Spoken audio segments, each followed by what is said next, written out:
विपक्षी दल, विशेषकर कांग्रेस पार्टी, उसका करार चीन में है, परिवार इटली में है, विचार का केंद्र इंग्लैंड में है, यूरोप में, दुष्प्रचार का केंद्र अमेरिकी संस्थानों में है, और वोटरों के तार बांग्लादेश से जुड़े हैं।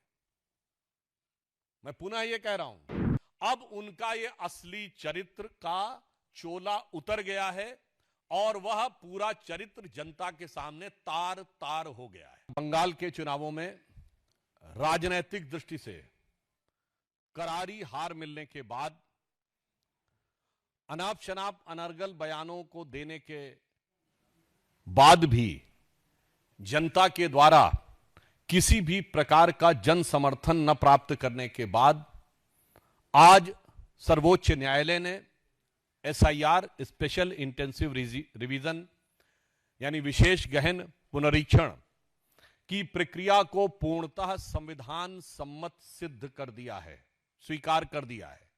मुझे लगता है कि राजनीतिक पराजय के बाद और देश में अराजकता अव्यवस्था उत्पन्न करने की नैतिक पराजय के बाद अब यह विपक्ष और विशेषकर कांग्रेस पार्टी की संवैधानिक धरातल पर भी यह पराजय हुई है।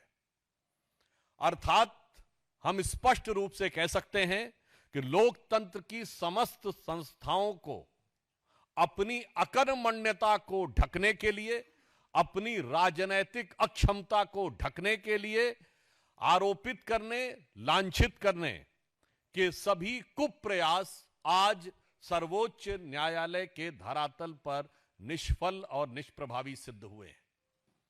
इसलिए यह कांग्रेस की एक पूर्ण पराजय है, जो नैतिक, राजनैतिक और संवैधानिक तीनों आयामों पर कांग्रेस और विपक्ष ध्वस्त हो गया है।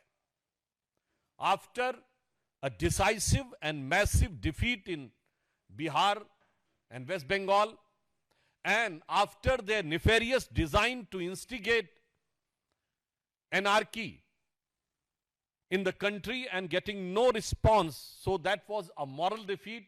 Now on the floor of the Supreme Court, there is a complete rejection by Supreme Court on their plea on SIR. Now this can be termed as the constitutional defeat. So I can say that after this judgment of Supreme Court, the complete defeat of opposition, Congress party in particular, and Mr. Rahul Gandhi in particular has been summarized as PCM, political, constitutional and moral defeat. सबसे पहले हम संवैधानिक दृष्टि से कहेंगे तो बहुत स्पष्ट रूप से न्यायालय ने यह कहा है कि SIR exercise is not in conflict the representation of people's act and 1960 rules and it doesn't detract from the constitutional imperative of free and fair election. न्यायालय ने और भी आगे स्पष्ट रूप से कहा है कि एसआईआर के माध्यम से जिस उद्देश्य को प्राप्त करने की कोशिश की जा रही थी, उसका स्वतंत्र और निष्पक्ष चुनाव सुनिश्चित करने के संवैधानिक लक्ष्य के साथ सीधा संबंध है। इसका मतलब फ्री एंड फेयर इलेक्शंस को इंश्योर करने के लिए it was very much required. तो जो उनका मूल आधार था वह पूरी तरीके से ध्वस्त हो गया। कोर्ट ने आगे यह भी कहा है कि चुनाव आयोग द्वारा दर्ज किए गए कारण, जिनमें पिछले गहन पुनरीक्षण के बाद 4 दशकों से अधिक का समय बीता है, पिछले कुछ वर्षों में बड़े पैमानों पर नाम जोड़े गए और हटाए गए, जिसमें उन्होंने कहा कि अर्बनाइजेशन हुआ, शिफ्टिंग हुई, डुप्लीकेशन हुआ, लोगों का आना हुआ, परंतु उसके बाद भी यह प्रक्रिया अत्यंत आवश्यक थी। अतः सर्वोच्च न्यायालय ने इसको संविधान सम्मत माना है और चुनाव आयोग के अधिकार के अंतर्गत माना है और निष्पक्ष और पारदर्शी चुनाव की प्रक्रिया के लिए आवश्यक माना है। तो हम ये कह सकते हैं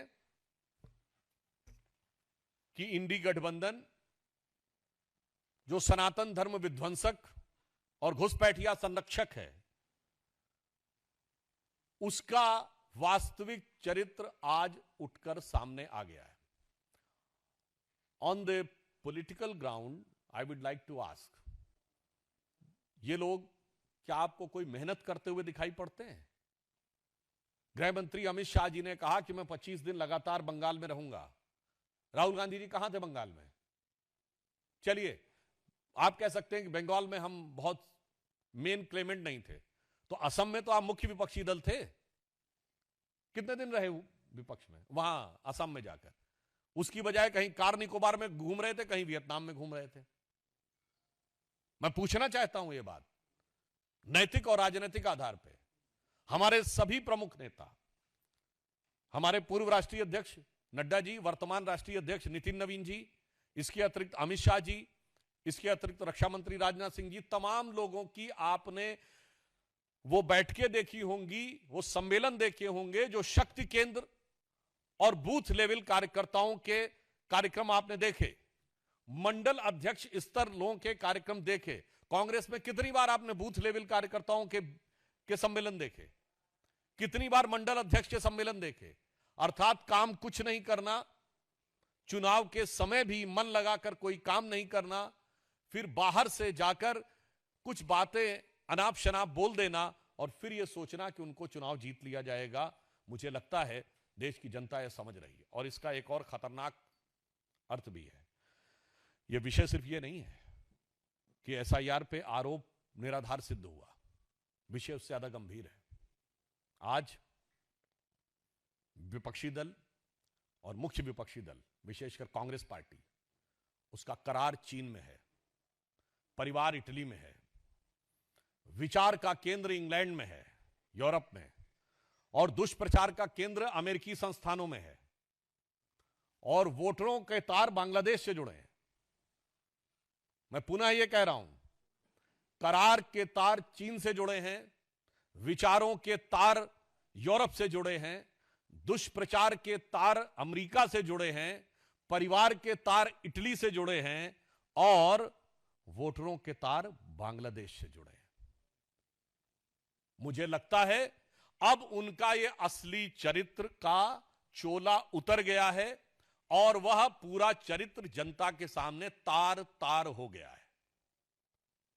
तो मैं सिर्फ अंत में कांग्रेस का जो दुष्प्रचार है, विशेषकर राहुल गांधी ने, आपको याद करिए, यह बिहार के चुनाव को लेकर था।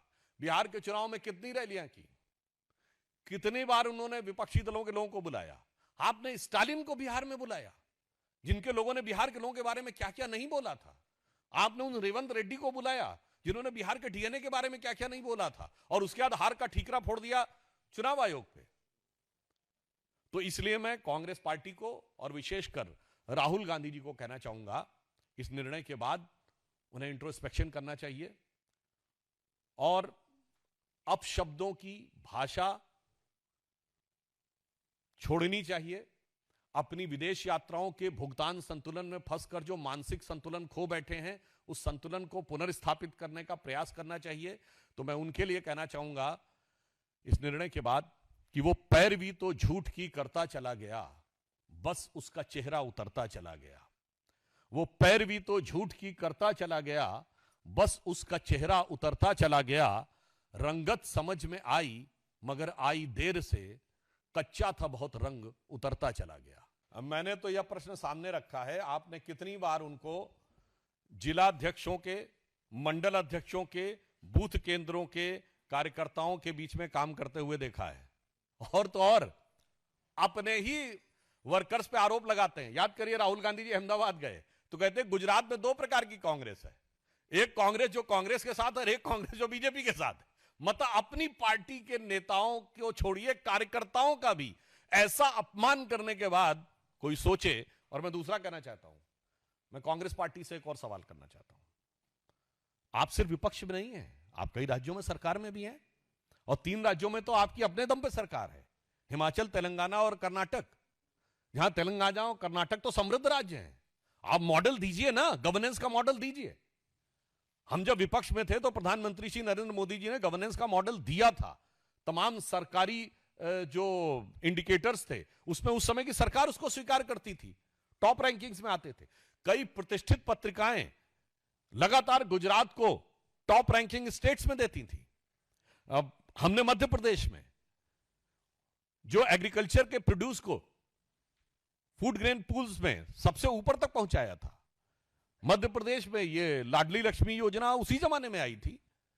शिवराज जी को मामू कहना उस जमाने में शुरू किया गया था। उत्तर प्रदेश में हमारी सरकार, इवन जब कल्याण सिंह जी की सरकार आई थी और राजनाथ सिंह जी मुख्यमंत्री थे, तब लॉ एंड ऑर्डर इतना मजबूत होता था। वो एक मॉडल था। तो मैं कह रहा हूं, आपका मॉडल क्या है? विपक्ष में कोई मॉडल यह है कि हर राज्य में 2 धड़े हैं कांग्रेस में, और दुम धड़म धड़ैया रे, सबसे बड़े लड़ैया रे, कि पहले मुझे मिल जाए कि मुझे मिल जाए। आज जो लोग सवाल पूछते थे, मुझे लगता है उन्हें आंखें खोल के देखना चाहिए कि बंगाल में हाकिमपुरा क्षेत्र में जिस प्रकार से लाइन लगी हुई है वापस जाने के लिए, और अनेक लोग उसमें स्वीकार भी कर रहे हैं कि वोट डाल भी चुके हैं पिछले चुनावों में। इससे पहले भी जब यह विषय आया था तो ऐसे लोग भी थे जिन्होंने ऑन कैमरा मतलब इस बात को स्वीकार किया कि 4-4 बार वोट डाल चुके हैं।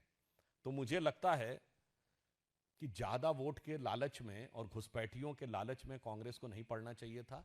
एक पुरानी उर्दू की कहावत होती है, कम खाए गम खाए, ना हकीम का जाए ना हाकिम का जाए।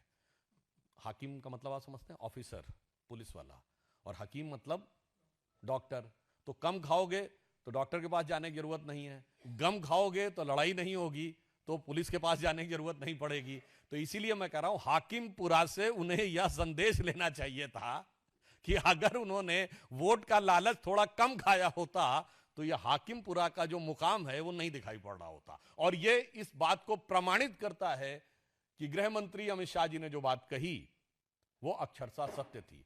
फिर भी किसी को शक व शुबह हो तो बांग्लादेश का एक सांसद तक बोल चुका था कि यदि बंगाल में भाजपा की सरकार आ जाएगी तो बहुत से लोग वापस आने लगेंगे। अब वापस आने के बाद भी किसी को ना समझ में आए तो मैं यह भी याद दिला देना चाहता हूं कि 2024 के लोकसभा चुनाव में द डेली स्टार, जो कि बांग्लादेश का अखबार है, उसमें कांग्रेस के नेता अखबार में आर्टिकल लिख रहे थे कि मोदी हैज टू गो। तो मैं पूछना चाहता हूं, चुनाव भारत में हो रहा था, बांग्लादेश के अखबार में क्यों आर्टिकल लिखा जा रहा था कि मोदी हैज टू गो? ये बांग्लादेश में संदेश क्यों दिया जा रहा था? और वो संदेश का प्रभाव देखिए। असम के मुख्यमंत्री हेमंत बिश्व शर्मा जी ने कहा है कि असम का धुबरी क्षेत्र मिनी बांग्लादेश है, और उस तथा कथित मिनी बांग्लादेश, जो मैं नहीं कह रहा हूं, असम के मुख्यमंत्री एक नहीं अनेक बार कह चुके हैं, तो उनसे ज्यादा तो बेहतर स्थिति को नहीं जानता होगा। वहीं से सबसे रिकॉर्ड जीत कांग्रेस को हासिल हुई है। 2024 के लोकसभा में कांग्रेस के रकीबुल हसन धुबरी लोकसभा से 10,25,000 से जीते हैं, राहुल गांधी से 3 गुनी बड़ी विक्ट्री। तो मुझे लगता है इसके बाद अगर आप तार जोड़ के देखेंगे तो सारा खेल समझ में आ जाएगा। देखिए, अभी जो वो चुनाव में हेरफेर कर रहे थे, उसके फेर में बुरी तरीके से पढ़कर वो बाहर नहीं निकल पा रहे हैं, इसलिए वो इस प्रकार का दुष्प्रचार करने का प्रयास करते हैं। और मैं कहना चाहता हूं, हमारी सरकार पूरी गंभीरता के साथ, पूरी सतर्कता के साथ, पूरी सजगता के साथ, पूरी संवेदनशीलता के साथ इस विषय पे काम कर रही है। हम वो लोग नहीं हैं कि इनके राजस्थान के मुख्यमंत्री कहते थे मैं जादूगर हूं, मैं सब ठीक कर दूंगा। इस ढंग का असंवेदनशील बयान देने वाले हम लोग नहीं हैं। देखिए, एक कहावत होती है कि नया मुल्ला प्याज ज्यादा खाता है, मगर भारत की राजनीति में गैर मुल्ला ज्यादा चिल्लाता है। तो मौलाना उतना नहीं बोलते हैं जितने सेकुलर मौलाना बोलते हैं, और मजे की बात यह कि मुसलमान नहीं बोलते हैं जितना गैर कलमा पढ़े हुए मुसलमान जरूरत से ज्यादा बोलते हैं। तो इन सेकुलरों ने जो काम किया है, उन्होंने मुस्लिम समाज को ज्यादा बदनाम किया है।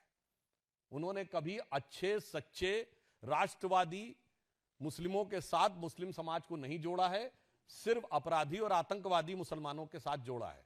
और ममता बनर्जी जी उसी जमात की एक प्रमुख नेता हैं जिन्होंने मुस्लिमों को इस मुकाम तक पहुंचाया है। और जिसे मैंने पार्लियामेंट में कई बार बोला है, दोबारा बोल देता हूं, जो कभी हुकूमत करते थे इस देश पे, वो आज इस मुसीबत में फंस गए हैं। तो उसका एक कारण यह भी है कि जो हुक्मराने वक्त थे वो आज मजलूम हो गए, क्योंकि सेकुलरिज्म के जाल में ऐसे फंसे कि उल जलूल हो गए।